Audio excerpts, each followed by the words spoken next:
So your culture has multiplied. Now what? In today's video, I will go through the two next steps in your spirulina growing adventures. This video is a follow-up on our previous video where we set up one of our grow kits into this container right here. It's 500 milliliters into 3 liters. And we did that roughly, I think, 10 days ago. So this is how it's turned out since then. We've had it under 12 hours a day, under 10-watt lights, at roughly 70 degrees room temperature. And, it's definitely gotten significantly denser since then. And the possible follow-up steps from here are either you multiply your culture and split it into a bigger container like this. This is 15 liters, so it would be 5 timesing the amount, or you harvest the spirulina. Though for this, if you're starting with this size of one, we would recommend expanding it first before harvesting it, because harvesting from something this size isn't really efficient because you use such a large portion of it and don't get that much out of it. For harvesting on a house scale, if you're looking for food, we would recommend roughly 20 gallons worth, so you can sustainably grow and harvest at the same time without losing too much. So for the first thing I'm going to do with this is go over what to do for splitting it. And it's pretty simple. Here I just have a fully set up bottle. It has, like I said before, 15 liters in it. And it's already all set up with its nutrients and baking soda and all that. And it's ready to go. And if you have any questions about how to do that or what to do with the culture after that, you can see our previous video where I went through all the steps of setting up a new culture and starting it. So let's get started. So pretty simple, I take the top off, but all I'm going to do is just take this, put a little homemade funnel made from a old bottle, and try not to spill it, first of all, and just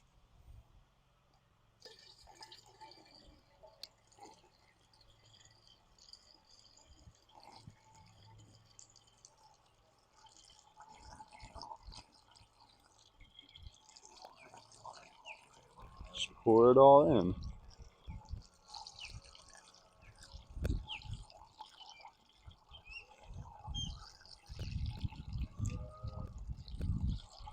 Now, these jugs have been our go-to for the most part for our spirulina growing, just because they're nice clear glass container that's pretty easily reusable if you clean it out afterwards, and see through all around, and it's the perfect size to fit your air pump down into and all that. So these are just our go-to if everyone's looking for suggestions.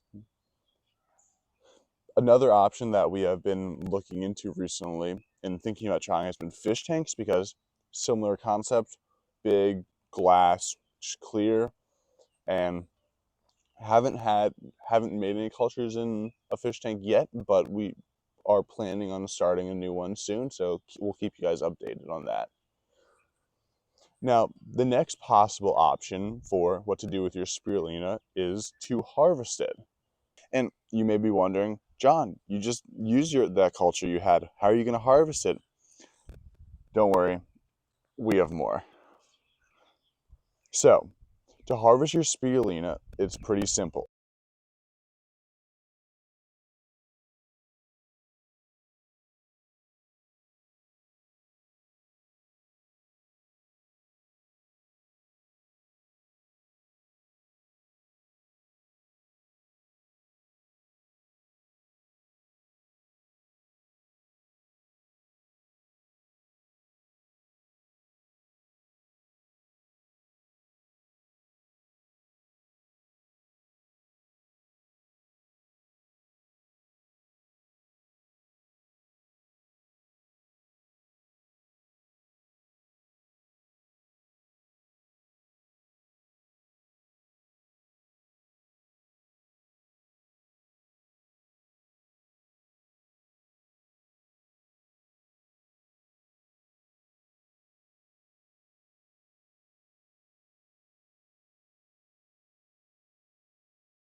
So this is what we got from a gallon of doing that, and pretty solid way to do it. But for larger like farm scale harvesting, in a future video we're actually going to be comparing this to a drum harvester that we've been developing and making over the past couple of months, and just see how they stack up against each other. So stay tuned for that. So for rinsing, the way we have found to do it that's the most efficient is just you put some of the spirulina into one of the small meshes like this.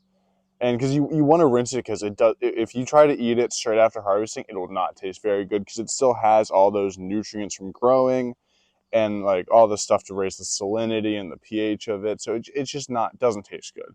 And to rinse it, just kind of put it in the bag, bunch it up, and just, Usually we use a sink. Yeah, we do normally use a sink for this, but figure we might as well just keep it outside while we're going, and just like slowly, just a little bit through at a time. No need to go really quick, because that'll make a lot of back pressure because of how small the micron of the mesh is. And just slowly running water through it. And I don't really have a set time for doing this. Just just a little bit. Stop and taste it if you want. Yeah. Periodically stop and taste it. See how you like it. And when it's ready, when it just doesn't really taste like anything. So yeah, and just do this until you're satisfied with it, and then that's pretty much it. And you have some nice harvested spirulina that's ready for consumption. You could show rinsing on the tub also. Yeah. Talk about squeezing too. Yeah, and then so once you do have it properly rinsed out, we're going to call that good. You want to get the water out of it, so just kind of grab the top of it and press down and just squeeze as much of the liquid out as possible. You want to get it down to like a nice paste. And while you're doing this, you will see some come out through the mesh. Nothing that can really be done about that. You'll lose a little bit, but it's kind of a marginal amount. And you just want to get it nice and squeezed down until there'll always be a little bit of liquid in it, but like at this point. And then it's roughly 10x dry weight, so basically 10. like if you were measuring nutrients to replace it with. Yeah, and so if this is fully dried, it's it's 10 times the weight it would be if it was fully dried in this form. So for measuring out nutrients to replace what you harvested, it can be good to know. And this is that what you end up with. Could probably squeeze that out a little bit. Nice and dark green, all sticking together. Some good looking spirulina. Move that. You just use something like this to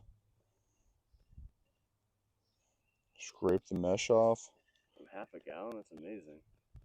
Yeah, and this was disclaimer. This is from a different culture, that not the one that we started a week and a half ago. So that one wouldn't produce as much, but that's why you want to wait a little bit longer before harvesting.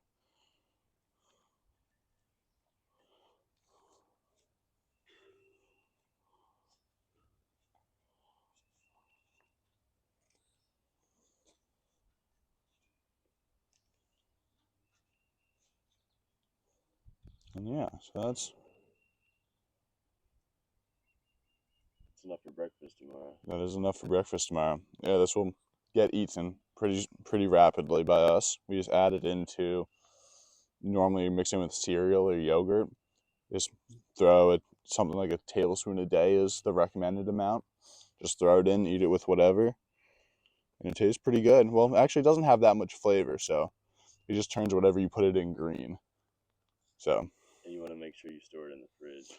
Right. Yeah. So as the cameraman said, definitely want to store it in a cooled location. Fridge or freezer works, just so it doesn't go bad. Freeze it if it's past a week or so. Yeah. So if you're keeping it for longer than a week, freeze it. It just increases the longevity of it. And yeah, so that's how to harvest spirulina. I'll harvest the rest of the bottle afterwards, but nice nice in the light. Needs to get rinsed again and all that, but you guys get the general gist of it. Pretty simple. And yeah, thanks for watching. Thanks for this beautiful day and the ducks, co-stars chilling over there. I hope everyone has a wonderful afternoon. Thank you very much.